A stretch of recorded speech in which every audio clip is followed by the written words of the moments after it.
అఖిల భారత Congress committee plenary ముగిసింది. ఛత్తీస్గఢ్ రాజధాని నయా రాయ్పూర్లో నిర్వహించిన 3 రోజుల ఈ ప్లేనరీలో కాంగ్రెస్ మాజీ అధినేత్రి సోనియా గాంధీ, వాయనాడ్ లోక్సభ సభ్యుడు రాహుల్ గాంధీ, ప్రధాన కార్యదర్శి ప్రియాంక గాంధీ వాద్రా ప్రసంగించారు. కీలక తీర్మానాలు చేశారు. చివరి రోజు కేంద్రంలో అధికారంలో ఉన్న భారతీయ జనతా పార్టీ ప్రభుత్వంపై కాంగ్రెస్ నాయకులు ఘాటు విమర్శలు చేశారు. దేశీయ పారిశ్రామిక దిగ్గజం గౌతమ్ అదానీ అంశాన్ని ప్రస్తావించారు.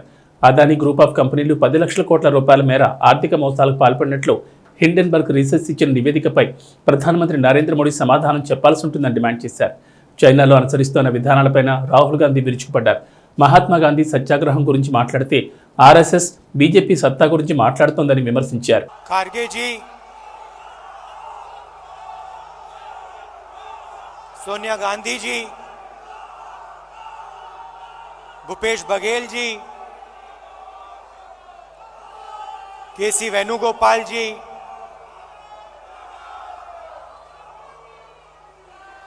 प्रियंका गांधी जी, स्टेज पे कांग्रेस पार्टी के सब वरिष्ठ नेता, हमारे प्यारे कार्यकर्ता, भाइयों और बहनों, प्रेस के हमारे मित्रों, आप सबका यहां बहुत बहुत स्वागत। और जो लोग इस अधिवेशन को टेलीविजन पे अलग अलग स्टेट्स में देख रहे हैं, उनका भी मैं आज यहां स्वागत करता हूं।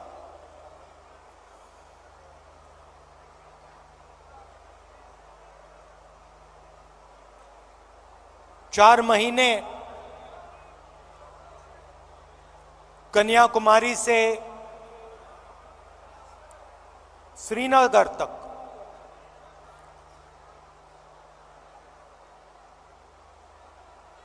भारत जोड़ो यात्रा हमने की।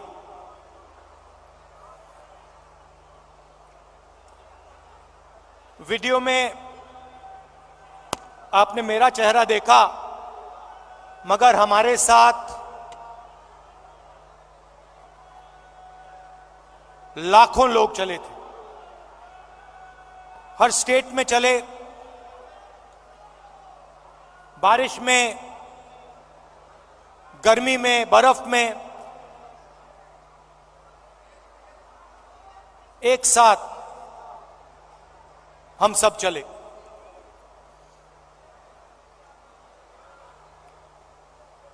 बहुत कुछ सीखने को मिला।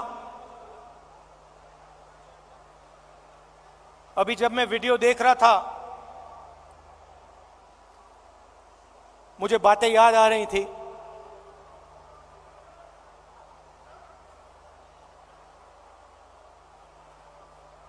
वीडियो में आपने देखा होगा, पंजाब में एक मैकेनिक आकर मुझसे मिला।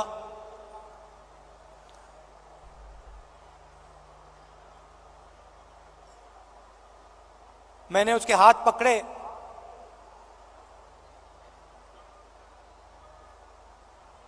और सालों की जो तपस्या थी उसकी, सालों का जो दर्द था, जो खुशी, जो दुख, जैसे ही मैंने उसके हाथ पकड़े,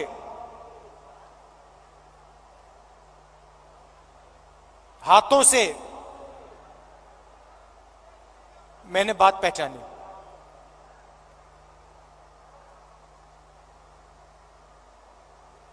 वैसे ही लाखों किसानों के साथ जैसे ही हाथ पकड़ते थे, जैसे ही हाथ मिलाते थे, गले लगते थे, एक ट्रांसमिशन सा हो जाता था। शुरुआत में बोलने की जरूरत होती थी, क्या करते हो, कितने बच्चे हैं,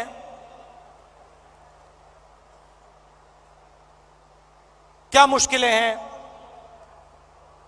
ये एक 1.5 महीना चला, उसके बाद बोलने की जरूरत नहीं होती थी।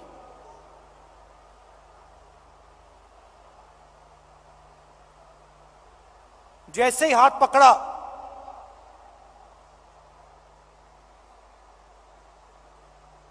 गले लगे,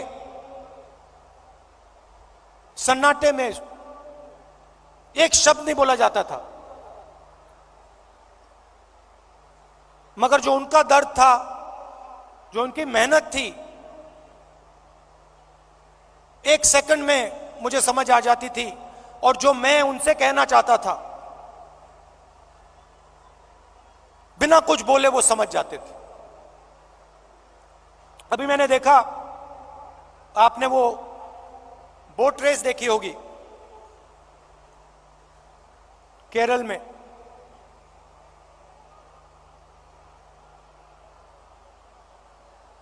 उस समय जब मैं बोट में बैठा था,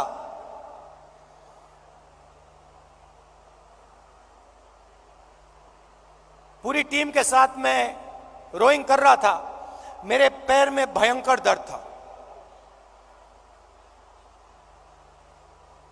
मैं उस फोटो में मुस्कुरा रहा हूं, मगर मेरे दिल के अंदर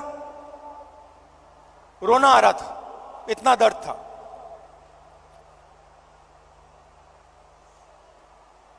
मैंने यात्रा शुरू की,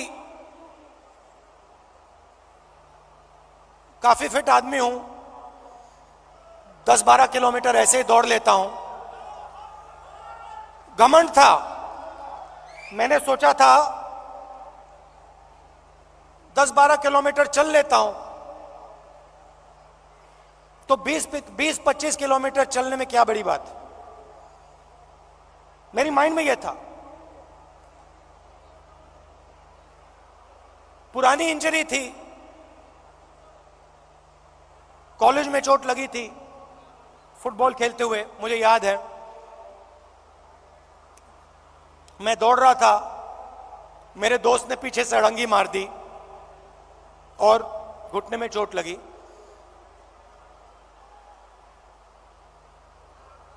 दर्द गायब हो गया था, सालों के लिए दर्द गायब था। और अचानक जैसे ही मैंने यात्रा शुरू की, दर्द वापस आ गया।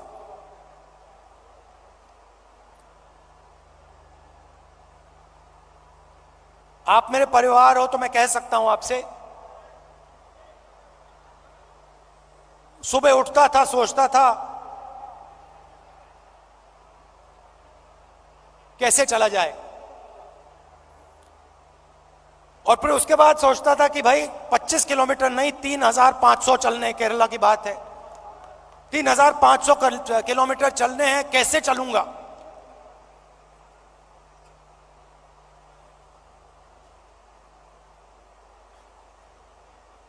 और फिर कंटेनर से उतरता था,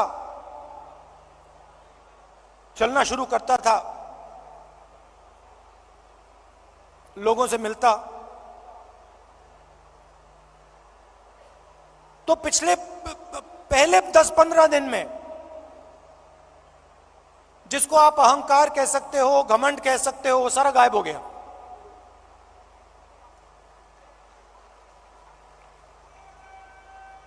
क्यों गायब हुआ?